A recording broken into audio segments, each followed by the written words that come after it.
বীরভূমের বক্রেশ্বরে টানা বৃষ্টিতে ভেঙে পড়ল নাট মন্দির। পশ্চিমবঙ্গের বক্রেশ্বর শক্তিপীঠ বীরভূম জেলার পাপোহরা নদীর তীরে অবস্থিত। এটি সিউড়ি শহর থেকে 24 কিলোমিটার এবং কলকাতা থেকে 224 কিলোমিটার দূরে। মন্দির স্থাপত্য দেউল রীতির। মন্দির কমপ্লেক্সের অভ্যন্তরে মহিষমর্দিনী ও বক্রেশ্বর মন্দির।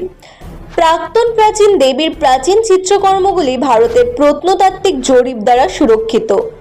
মন্দিরটি একটি গুরুত্বপূর্ণ তীর্থস্থান যা সারা দেশ থেকে ভক্তদের আকর্ষণ করে।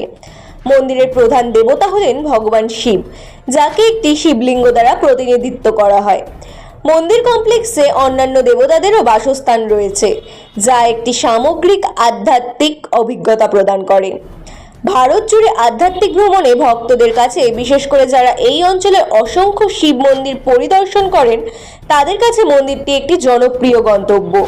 আর এবার দেখা গেল বীরভূমের বক্রেশ্বর ধামে বহু প্রাচীন মন্দির, যেটি নাট মন্দির নামেও পরিচিত, সেই বহু প্রাচীন নাট মন্দিরটি ভগ্নদশায় পরিণত হয়েছে।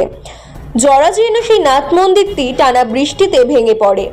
ইতিমধ্যেই বক্রেশ্বর মন্দিরের সেবায়িত আমাদের জানিয়েছেন, নাট মন্দিরটি ভেঙে পড়ায় কারো ক্ষয়ক্ষতি হয়নি, কেউ থাকলে হয়তো বড়সড় দুর্ঘটনার কবলে পড়তে হতো।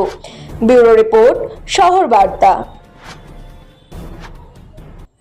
আমাদের এখানে একটা আশ্রম ছিল, আপনার হরিওং আশ্রম। সেই হরিওং আশ্রমের পাশে একটা নাট মন্দির ছিল। সেই নাট মন্দিরটা অনেক পুরনো মন্দির, অনেক প্রাচীন মন্দির।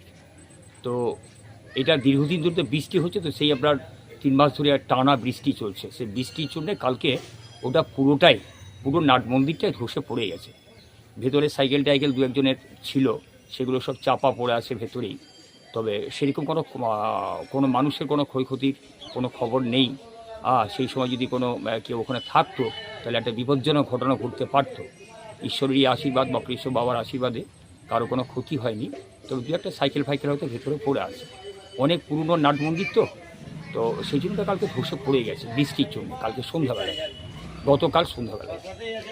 আপনার নাম? আমার নাম দেবনাথ মুখার্জি। আমি বক্রেশ্বর মন্দির উন্নয়ন সেবায়িত সমিতির একজন সদস্য।